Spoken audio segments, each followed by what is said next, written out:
Welcome to the wonderful world of wine. We are your hosts, Kim Simone and Mark Lindsay, exploring all things wine with you. Please check out our Facebook page at The Wonderful World of Wine.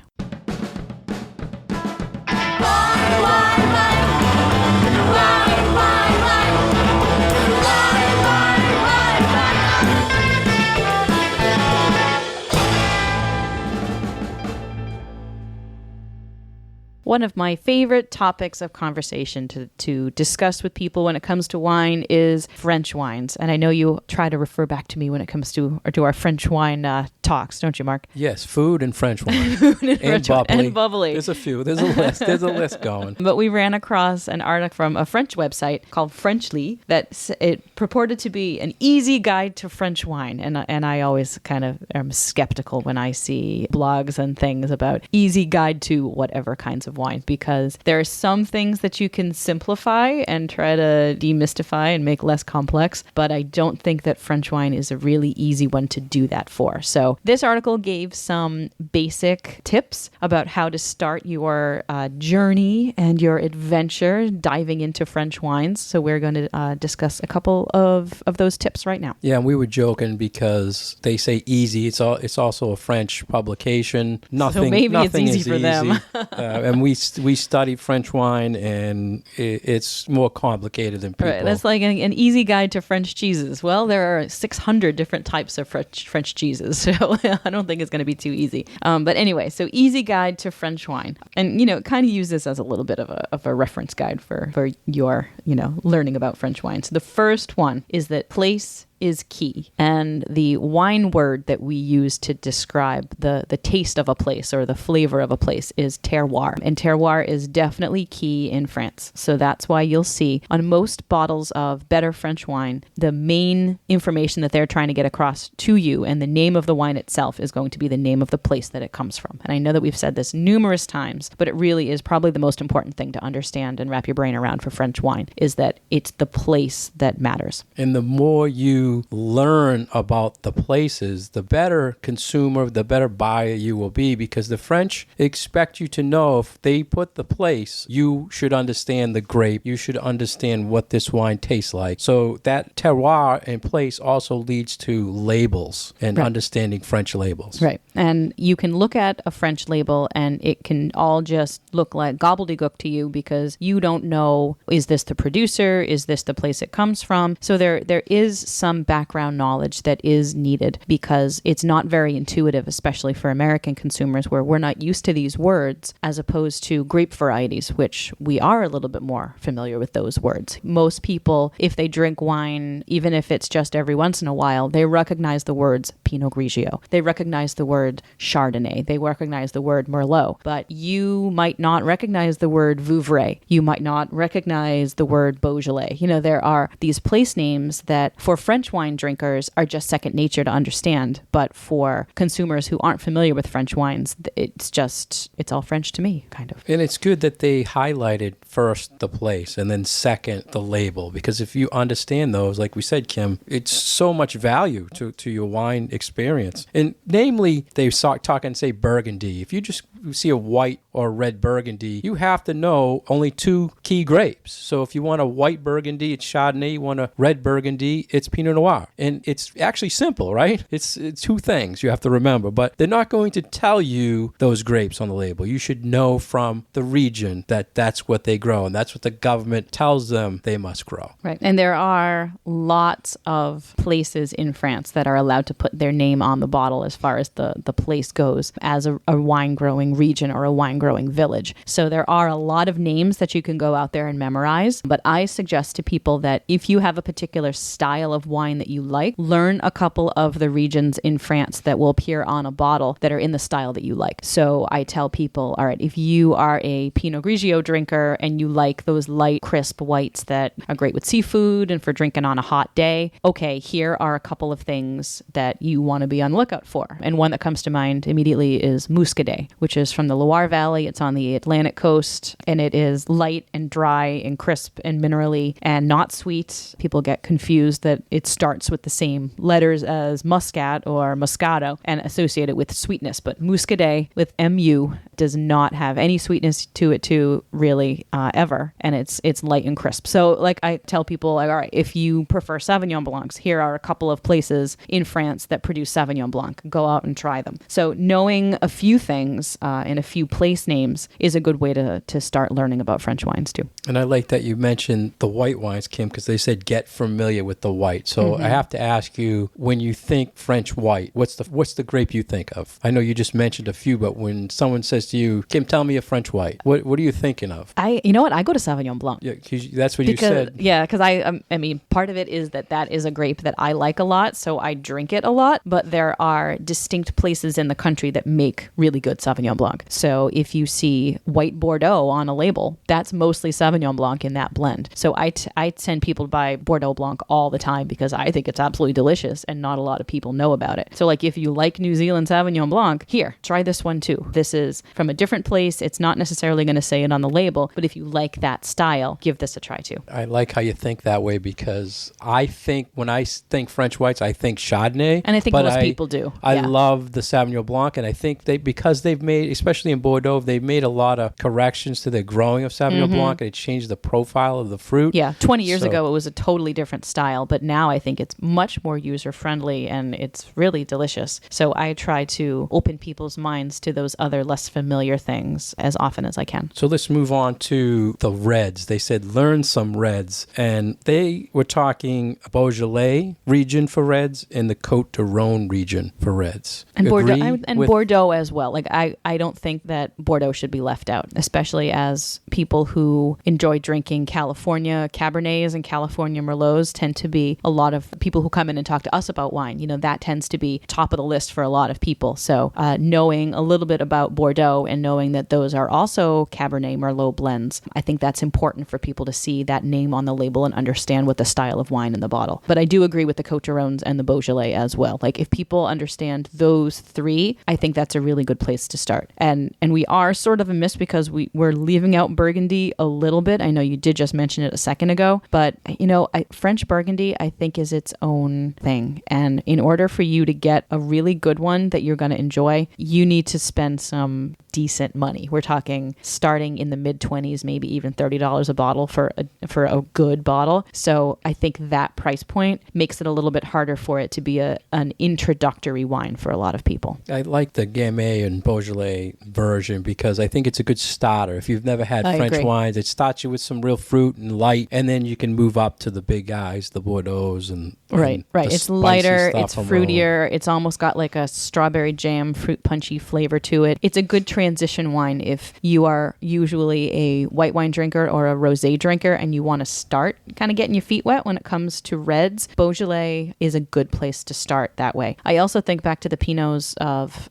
the Pinot Noirs from Burgundy. It's a little bit of a culture shock. I think if people are used to drinking big, fruity California Pinot Noirs that maybe are not 100% Pinot Noir, maybe have a little bit of Syrah blended in there or a little bit of Zinfandel, you know, something that gives a little bit more muscle and a little bit more fruit and a little bit more weight and structure to it, to then transition into French Burgundies, which can be earthy and austere and not full of fruit. You know, they're a little funkier. And I think that it's a bit of a hard transition if that's what you think you're getting and you buy a bottle of Burgundy and you open it up and you try it and you're like, like, what is this? It's not that it's a bad bottle. It might just be completely not what you were expecting or what you're used to. So I do find that the transition from California Pinot Noirs to good French Burgundy can be hard for people. Let's move on to your next favorite thing, Kim, sparkling wine. Yay! So, and I thought this was great. One of the, good advice, right? Yeah. I love that they listed Cremants on this list. And they're saying explore the Cremants. And Kim, explain to our listeners difference between a French Cremant sparkling and French Champagne. So back to this idea that place is king. Champagne is a place. Champagne is a region in the northern part of France, which a lot of you know. And they produce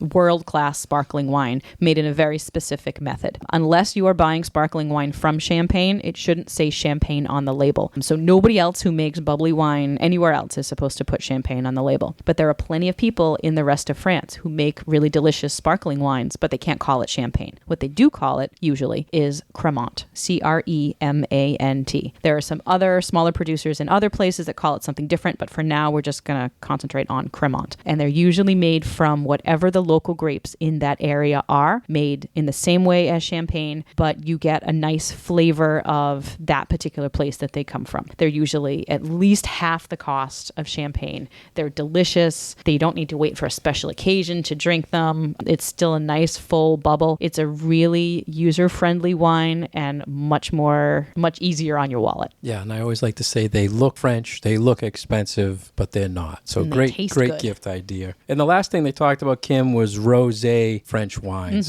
And we talk about rosé all the time. It's trending, but the real root of rosé comes from Provence, France. Right. And a lot of them are a very light colored rosé. So sometimes we describe it as salmon, sometimes we describe it as rose petal. They will be light and dry and crisp, almost like you close your eyes and you think you're drinking a white wine. They are meant for early consumption, easy consumption, drinking them at lunchtime if you feel like it on a nice hot summer day. And there are other parts of France that do produce rosés, but overall, it's definitely a style of wine that people should experience. So this article in general, Kim, I thought, tips to understand the French wine, I thought it was good. Good advice. Yeah. It's a lot of things we believe in, a lot of things we teach a lot. So I agree with it. Right. It's all about, I think, learning a few regions in styles that you think you'll enjoy and get those into your memory banks and then start exploring.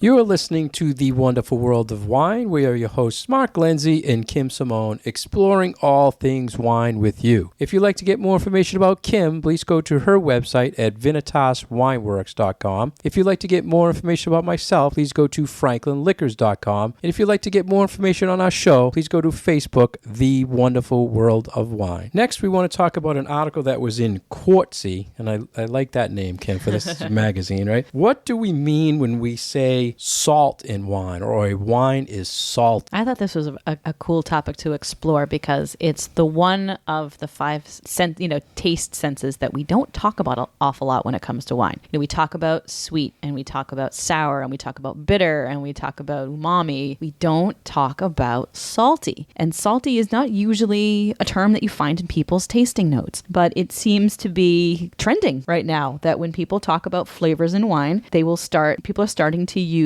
words that have more of a salty connotation. So whether it's minerality, or sometimes people will use the term briny, it brings up this idea of salt. And I don't usually use, salty terminology in my wine tasting notes, but maybe I need to expand my mind a little bit when it comes to these flavors. This was one of those things when first started learning wine, they would show you, like you said, Kim, the taste, and they'd say salt. We're not going to talk about salt wine. That was always like, there's and no salt in now wine. It's like a lot of the societies are teaching how to detect salinity when you're tasting wine, and in tasting notes how to say you're detecting at what level you're detecting. And my eyes, I think, were opened up to this when that happened to me, where I was at a tasting in a sommelier and he was explaining salinity. And I'm like, what is he talking about? And then I was tasting it. So it was one of the things, he put it in my mind. What were you tasting? I was tasting a saltiness, and it had to In what wine? It was a white wine, and it was from like a coastal region. Yeah, okay. So it had actually the ocean spray gets on the grapes, and it adds a little bit of salinity to the wine. And it made sense to me. The light bulb moment went off, and I'm like, yeah, now I understand. So do you think that was real, or do you think he was just putting the idea in your mind that, salt spray and blah, blah, blah, blah, and then you were like, power of suggestion, and then you were like, the power of suggestion definitely kicked in, but when I saw where they were grown, it made sense. I mean, you can also get salinity from the soils, but I think, like you said earlier, Kim, it's trending where they're adding that to notes, but I think it's interesting when you see like wine enthusiasts or wine spectator reviews, you never see the salinity talked about. So I think they know consumers or the general wine drinker, you don't want to tell them about this, right? My take on this is I'm wondering if wine writers are trying to come up with a better way to describe minerality in wine. So minerality is this really touchy term when it comes to wine descriptions because we don't often go around sucking on rocks. And yet there are a lot of wine descriptions that will say, okay, tastes and smells like wet stones or is chalky or, there's all this tasting terminology around minerals and rocks and, how does water smell and how does this water taste and like that kind of a thing, which is really hard to wrap your brains around because it's not something that we ordinarily taste. The only rock we do eat is salt. So I'm wondering if this is an evolution of the tasting note as a way to describe what we're all trying to talk about when it comes to minerality. Yeah, I agree with that. I mean, it is a mineral, and I think they also might be trying to work this into Psalms to get it in restaurants more. So I want to ask you, Kim, when you think of French whites that pair well with oysters, what's the first thing you think? Muscadet. Muscadet. Do you taste salinity in a muscadet? No, not really. I have a hard time tasting this briny thing. I smell it more than I taste it. And I will routinely use like rock terms when it comes to my tasting notes, but more for the aromas and less for the flavors. So like I will routinely say that it smells like spring rainstorm or a riverbed or something like that. But I won't really use this salty terminology. The one that comes closest for me would be dry sherry. And I think that goes back to that idea that you were talking about with sea spray and stuff like that. There is, for me, something about dry sherry that does give me this idea of, hey, this was aged or made right near an ocean, right near the water, because I get that out of that one. But there's not a whole lot of other ones that I really get this for. And there are a lot of whites from Sardinia, from some of the other islands that people routinely will put in their notes that, this has this note of salinity to it. And maybe I just need to taste more or really look more for it, but I don't really get it all that often. We talked in the past a lot about how acidity scares people when you talk about it. I think salty scares people more than acidity. Yeah. Would you agree with that? I think you're probably right. Like, okay, using the word minerality is one thing. I don't think that's scary. I think it's head scratching for a lot of people, but people understand what salty means. And if you say, okay, this wine has salty overtones, I think they're immediately going to think of pickles and pretzels and not necessarily wine. Do you really want a saltiness in your wine? Yeah, but it's subtle. It's not like, it's not going to come across as pickle brine. It's very, very subtle. You kind of have to be looking for it in order to really experience it, I think. And maybe your super tasters, they taste more salinity than we do. Right, maybe. I just hope they don't abuse it by, and in this case, what I was mentioning, the Psalm, every wine he tasted, he was given a level, because that's the way his society taught him the way to taste. You had to mention salinity. And that's like what we do for acidity, right? Like right. In my tasting notes, I will always put a level, like how acidic is this wine? Is it barely noticeable? Is it wipe your mouth out because it is so tart? I'll always put a level in there. And so, yeah, if this is the method that he uses to do all of his tasting notes, then it's just almost like this is another box to check off. Yeah, but I just don't think it's accepted by as many people as when they're describing in this article. But it might be. So maybe this is the direction that we're going for new ideas for our tasting notes. So keep an eye out and you're reading the back of a bottle. Maybe it will start mentioning salinity and a saltiness to your wine.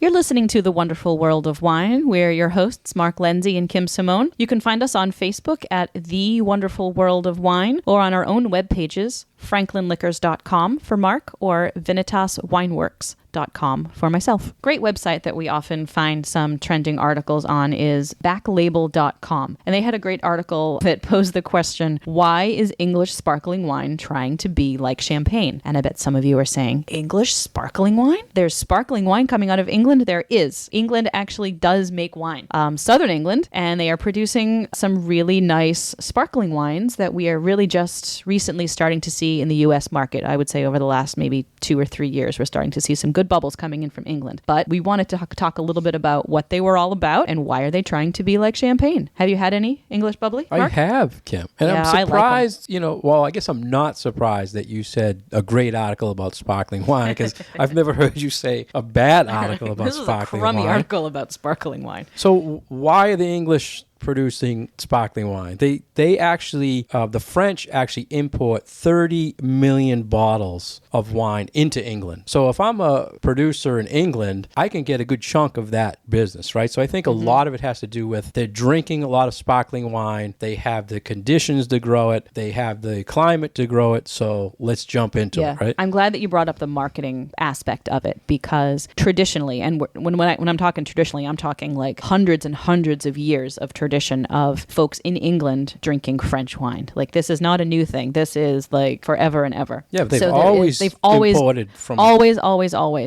Whether Bordeaux was English or whether it was French, or when Champagne started to come about 500 years ago, England has always been one of France's biggest markets. So that tradition of English people being sort of conditioned to be drinking French wines is not a new thing. So when you have this style of wine that is so quintessentially French and that is very, very well known, and now we start seeing their own domestic production of these wines, I'm finding it to be quite fascinating to see this new production that then English winemakers are trying to break into their own market and try to oust the French a little bit. And it's interesting you talked about it, Kim. All of the grape growing in England is all on the coast. Right. So it's on the southern coast, closer to London. It's a little bit warmer on that side than it is in the northern part of England. And a lot of the climate of this part of England is surprisingly similar to Champagne. So that is one of the reasons why this has become the sparkling wine growing region of the country. It rains, but the soil has good drainage. It's a little bit warmer, like I said, but it's also cool enough that sparkling wine production is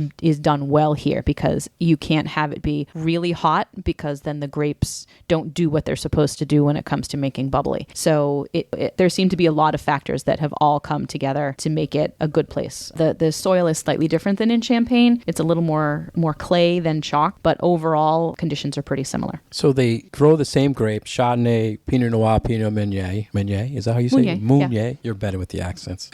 So the soil is different, like you mentioned, Kim. So do you feel they're not getting that acidity that they get in the Champagne region? Yeah, that might be. I mean, that's key for that might sparkling. be an issue. But I think because it's cooler, the grapes are still retaining that acidity. And I'm not saying cooler than Champagne, but kind of cooler overall. Nobody thinks that England is a warm climate. But the soil might be less limestone, less chalk, a little bit more clay. Clay tends to produce grapes that are a little bit more muscular, a little more of a heavier style. That's why things like Merlot grow better in clay. So I think you're going to have slightly different styles because of that soil, but you're still going to have grapes that retain good acidity because they're not getting overripe. So they also make it traditionally like the Champagne style. It's fermented in the bottle. So they're putting in some winemaking techniques, of some quality winemaking techniques are going into it. Have you tried any recently, Kim? I think the last time I had them was probably 6 months or a year ago. I've had a few at both tastings and then ones that I've purchased for my own consumption. And I like them a lot, but they're not inexpensive wines. So most of the ones that I've seen on our US retail shelves are rivaling starter champagne in price. So there aren't too many out there. I don't think I've seen any that are under $25 a bottle retail. So they're not inexpensive. We're not talking Prosecco prices here. We're talking champagne prices. But for something that is a little bit different, is a new market, and frankly, for going forward over the next, couple of generations, and I'm really looking forward, as our climate warms up because of global warming, winemakers and grape growers are going to have to search out new places to grow grapes if we want to continue drinking wine. So this expansion into England, for me, is not a surprise, but something that I think we're going to see more and more of as the years go by. I'm glad you mentioned the price, because I have been trying to find a reasonably priced to put it on my inexpensive shelf. And every time someone brings it in, it's a 6-bottle case. It's not a 12-bottle case. So it's easy to purchase to put on a shelf. And the quality is there, but I just wish they priced it maybe one price point below Champagne, just to get people to accept it. So you're looking for like a $19.99 on the shelf? Or 25 maybe, 25 even, because okay. I mean, at 40 to 50, why would people pick this if they have the Moets or the Clicquots? And I think that's really hard. I mean, it might be easier for the English market because they're like, okay, this is our own product. But over here in the States, I I think that price is the gateway for a lot of people. And we certainly saw this with Prosecco.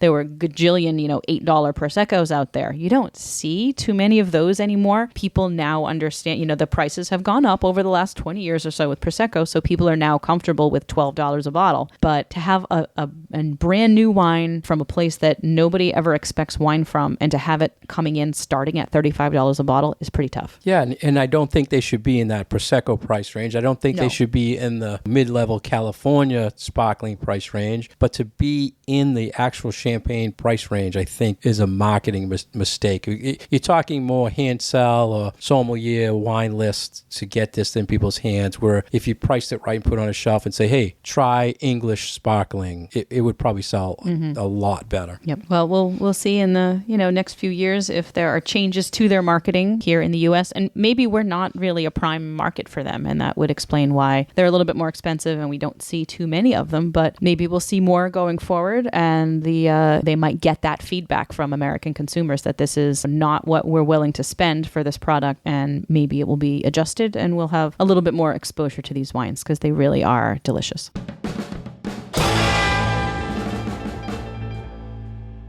Thank you for listening to us talk wine with you today. We've been your hosts, Mark Lindsay and Kim Simone. You can get more information about our show on Facebook at The Wonderful World of Wine, and we look forward to talking with you again soon. Cheers.